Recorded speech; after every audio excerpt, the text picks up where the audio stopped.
All right, guys, welcome.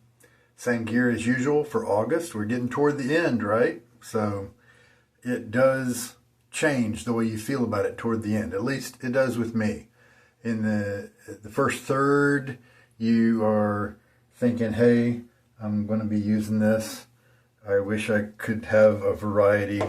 But then in the last third, the last quarter of the time, I usually feel differently, and I start to cherish each one. So we've got the Semogue Owners Club.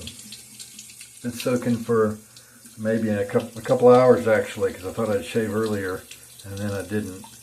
Nothing wrong with soaking it for a couple hours if you want, provided that you don't have, if it's a wooden handle, that you don't have the water up to the wood. Also that it's not hot, but I guess if you started it out hot and you soaked it for 2 hours, it wouldn't be hot the whole time, would it? But anyway, don't soak in hot is my advice. Timeless open comb stainless steel razor here. 68 gap is the level of aggression, if we want to call it that. Here's my Nacet blade.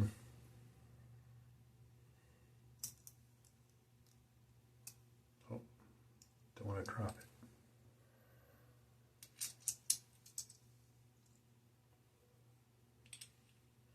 Still easily sharp enough to cut me, so I do have to watch out for it. I've always treated my blades carefully in terms of not letting anything touch the edge as best I can. And that may help them to last longer. Today I figure let's do a face lather. Let's do a lather kind of like the traditional face lather paradigm that you see so often these days. Just for variety, right? 596, I think, is the use count for today. We do have the splash and cologne for the Midnight Stag from Chiseled Face, as well as the soap today. Let me get my face wet. You know what? That was one of the things I was going to do. Actually, I'm going to switch it around. Let's, in terms of what we're going to do today, I'm just going to have a longer time of building the lather on my face with the Slurry Lather method. Method I kind of came up with. At least I'm the one who started kind of documenting it, gave it that name, because that first bit of stuff you put on your face is not a mature lather at all. It's not a proper emulsion. It's not a unified lather or unified emulsion. And so I called it the Slurry Lather because it was really just a very soupy but soapy, mix. That's why I gave it that name. And I don't claim to have invented it. I'm sure that, I think it's a kind of an intuitive method that many of our grandfathers, great-grandfathers probably, had a good chance of using, but they just didn't have the internet to talk about it, right? So I won't be needing my bowl today, except for catching the little drips, and that just prevents mess on the sink and all that. You don't have to do that if you don't want to. And so then we'll obviously have a more mature lather at the in pass number 1. And then let's just watch and see what kind of lather, if the lather changes in 2 and 3, in pass 2 and 3, because that slurry in pass number 1, if you don't spend time maturing it, that can make for a very fast shave because it's very slick, and so this method can take 8 or 9 minutes, the slurry lather method. And so but what if you want to enjoy your soap scent more than just that time frame? And so that's the answer. That's the question we'll be talking about today that we'll be addressing. Also, if you have some nice brushes, like this guy right here, Declaration Grooming Brush, B13 batch. And what if I had a nice brush that I wanted to really enjoy instead of just being so fast? So let's try that today. And instead of the traditional face lathering method, which does not start out with a lot of water in the brush, that's the difference here, the main difference. Slurry lather, we're going to start out with a lot of water in the brush. We're also not going to load nearly as long as most of that conventional face lathering does. And because there's a lot of water built in right away, you don't have to spend all that time sprinkling on the brush or dipping the tips in water or starting with a pasty lather and then keep getting it wetter and then having a bunch of concentrate fall down the sink. So let's get started. We had figured out that maybe 8 swirls is all I needed for 5 or 7 passes of lather based on my last shave. Shall we try that same thing again? 8 swirls. We're going to be going longer, working the lather for longer. Why don't we try it? 8 swirls. Sounds good. And that's not with a totally wet brush like this. That would just kind of wash everything out. Couple of shakes. That's what we're going to do. All right. 1, 2, 3, 4, 5, 6, 7, 8. Why does 8 work so well? And by 8, what I'm really saying is a small number. Well, you can take a look at it. Probably when I showed you the soap, you saw that it had a little bit of glisten to it. Now, of course, it has a lot. It's that moisture carryover is what it is. Because we're loading with a really wet brush, it's leaving behind some water in the soap. And that makes it easier to pick up next time. 8 seconds. That's just not a lot of time, is it? We'll see what happens. Good thing about the slurry method is since the brush stays so wet, it's just nothing to go back and add more soap if 8 swirls. I keep saying 8 seconds. Sorry about that. If 8 swirls turns out not to be enough. And it almost looks like maybe it's not going to be enough for today. So let's do that. I could probably work it a little bit more. 1, 2, 3, 4. And that was with a drier brush, so that does change things a little bit. And so normally I could stop right now, and this would be very shaveable. But let's keep working it. And what I may do is, in my lather bowl here, I'm going to add some water. And that way I can dip my brush tips, because I'm guessing I'll need to add a little bit of water here.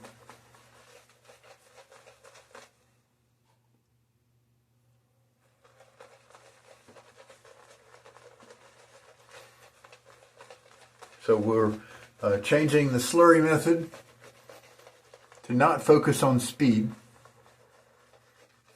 but instead to just focus on taking your time and I don't think it's going to take super long time, but just focus on enjoying the lather, enjoying the brush. Oh, now see, look at that. We went back with just a few more swirls, and look at this buildup around my goatee now.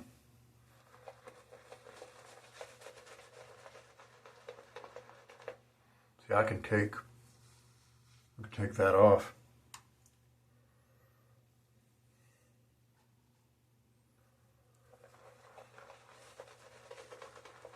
And I'll dip back in the water there. I just probably know, if you watch my channel much, I just rinse my face in water before the shave. Dip in more water. I don't do a face wash, and so this is particularly nice for me to spend more time on this first pass with this kind of being my face wash. But that's a nice, it feels luxurious, it feels nice and creamy.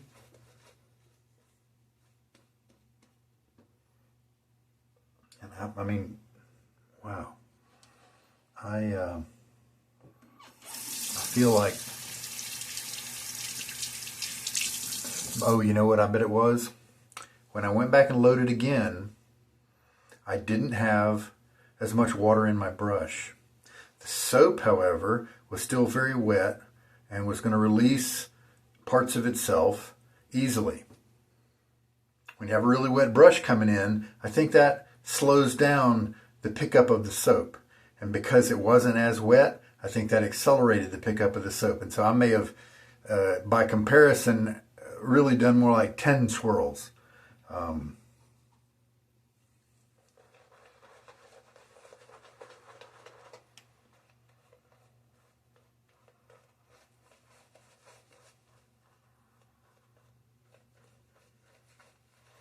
When it was really just a few.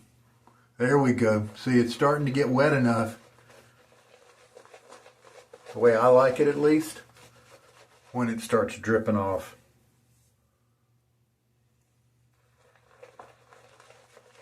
Like that.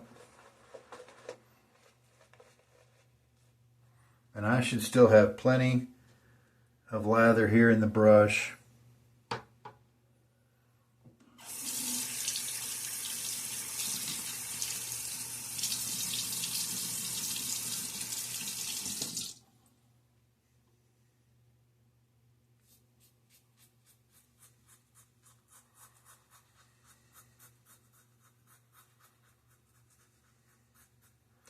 Moving's going all right.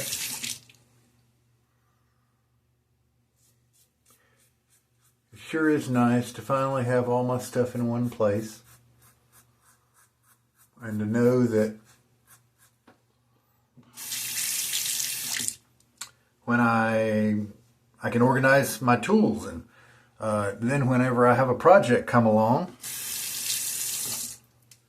I just go right to my tools instead of, well, do I need to go to the storage unit and grab some stuff? Or, worse yet, it's just such a pain to try to find things that I'll just pass. And so it's very nice to not have to worry about that.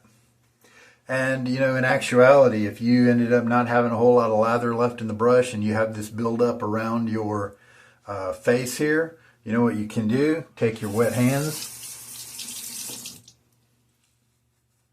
just kind of spread that all over, because one thing the Slurry Lather teaches us is that it doesn't really take a thick amount of lather to get you a good shave. But I think I want to see how this brush does over time here. So the tips were resting in the water. So yeah, see, you can see how much it's splattering now. That may have been a mistake.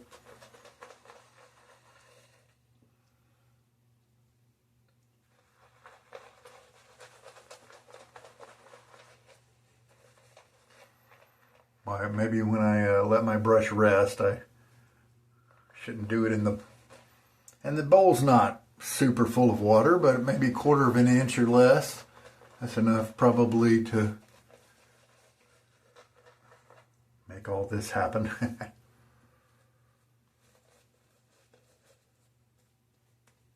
There we go. That's fine. All right, this time I want to turn it. That's one of the nice things about this bowl. Hey, Roger Quinn designed this bowl. If you want to go to the Thingiverse website and look for Roger Quinn, that's his username. Roger Quintero, I think, is his full name. And he's the one that designed it. I helped a tiny, tiny bit. And he made this ingenious brush holder. So that'll keep it out of the water. So you can, I've actually got a page on my website, sugardaddy.shaves.com. It talks about the 3D printing. That's what this bowl is. And so you can actually print it yourself using some online services if you don't happen to have a 3D printer.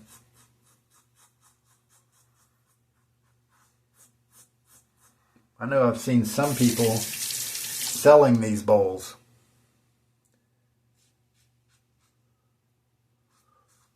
They have their own 3D printer and they'll sell different colors because you can put different plastic filaments in there. Yeah, nice and slick. Good performance here.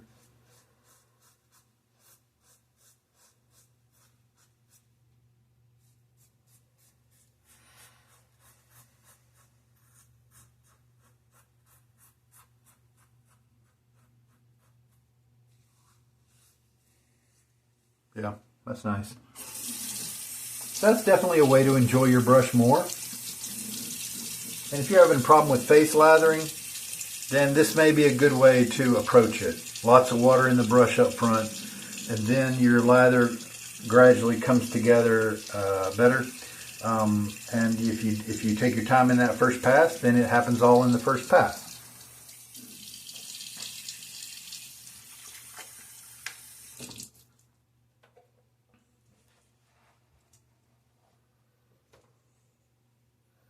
Now let's see what's on the brush now. Dip a little dip in the water. Yeah, it looks like it's kind of running low.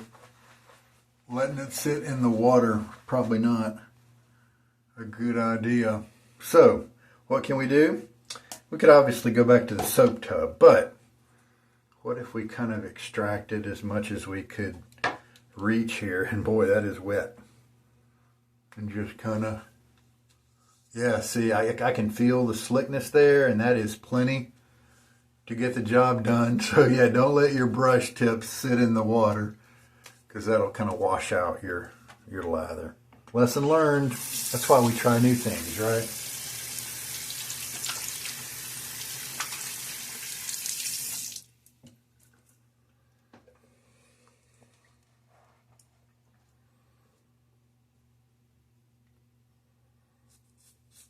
Doesn't look like much, but see, I've got nice glide. I can just hit that area again. Yep, still plenty of slickness on there, plenty of protection.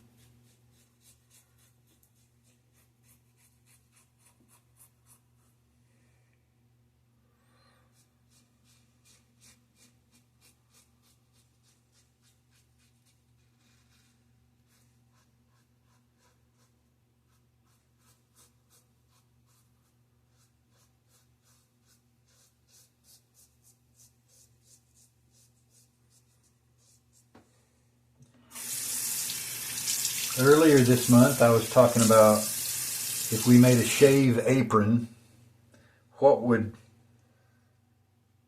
we have any advantage of doing that?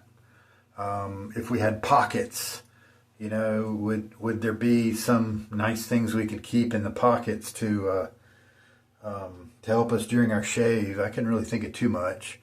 I mean, you could obviously keep things that you occasionally use. If you use an alum block, if you need a styptic pencil during your shave, like if you cut yourself, then obviously those can be in different pockets. I guess one thing could be, and I think I talked about this before, kind of an absorbent area up at the top to kind of catch all this mess here. All right, well, there we go. That worked real well.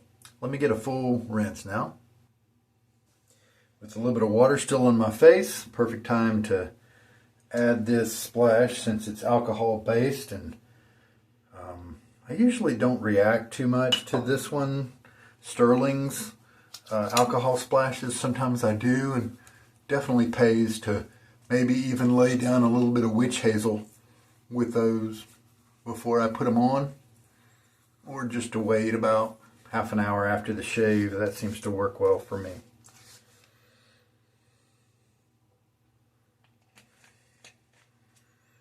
But then this goes on extra easy and comfy if I do it when my face is wet. So now I will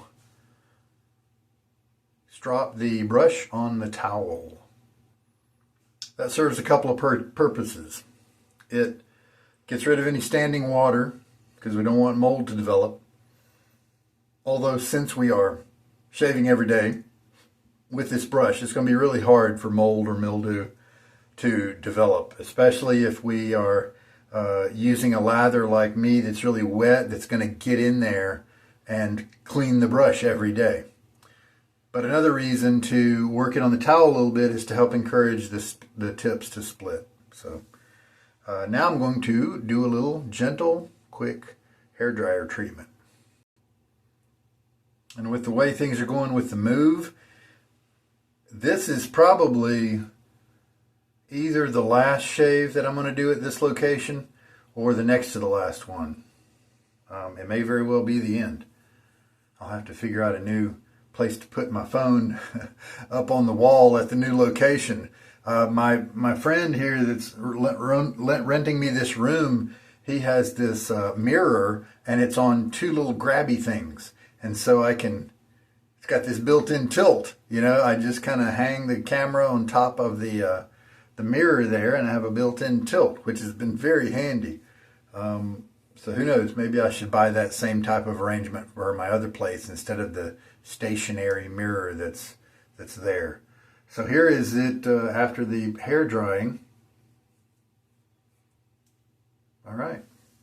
Very good. So you saw how that worked. Maybe I'll try the same thing tomorrow and just not rest the brush in the little bit of water. So therefore it would maybe not wash out the lather quite so much. Be interesting. Be an interesting exercise to, we'll call that the longer slurry method. I don't know for now. Where you spend more time in the first pass with it, and just to enjoy it more. Not because you have to, but just to enjoy that lather, enjoy your brush more. And then what that does is it matures your lather quicker, and I guess that does mean that you're dumping more soap down the drain after that first pass. Anyway, so let's discover more about that, because I definitely enjoyed having the mature lather right away at the first pass. I did. All right. Well, there we go. So that was 8 swirls and then maybe 5 or 6 more, but with a much drier brush. And so I think that picked up more soap than if I would have just simply tacked on 5 plus the 8 swirls right at the beginning, is my theory, my educated guess. And finally, we must not forget, for the Midnight Stag Challenge, to apply the cologne. Got my smartwatch on right now, and so this is the kind you can get from AliExpress for just, I don't know, 20 bucks. I don't like that you have to take it off and charge it, you know, every week or so. And I also don't like how it wants to change faces by turning this knob. And you only get one custom. That's my custom watch face right there that I was able to bring over via the app. And so you have like 5 or 6 built in and then one custom. My big gripe. Hey, finally I got to share my big gripe with more people. There are so many watch faces. There are hundreds that you can choose from. But I like the analog because it's very quick to look at it, know the time, because you memorize the pictures of the hands. I also like it because when I time something, I can remember where the hands were, and then I can know roughly how the time is gone, like whether 10 minutes has passed, without really having to do math. I can picture the hand. Here's the hand where it was. Here's the hand where it is now. That's about 10 minutes. And I find that really easy. I find just a quick glance, and I know the time. Of course, if I were to switch it to one of the digital faces, you know, then I would know the time, but that requires math when you know, and so I like the classic analog way. But so many of the analog options, and even the one I chose as the custom, see, this one's not too bad. The hands are very clear, easy to be seen, so that's not too bad. But see, this one, those 2 white dials, the top one is for the your calories you've burned, and the bottom one is for your steps. And I don't care about that. But it's very dominant on the clock face. You know, from a distance, that's all you see. And so it's actually kind of hard to see the hands. And so what I want in an analog watch is the ability to quickly see the hands. And be surprised, hunting through those hundreds of, and many of them are just like cutesy things for kids, or, you know, something like that, or just 4 big numbers. You know, they're trying to be all creative with it. But in terms of finding a simple analog that's easy to read and also presents me with, good information like my battery charge level. I think that's very relevant. The date, I'd like to see that. There's very few of those, really, and I was kind of disappointed. All right, that's my beef. That's my soapbox for today. Thanks so much for watching. I'm going to play with the longer slurry lather in future days. Take care now. This is Sugar Daddy Shaves. Good night.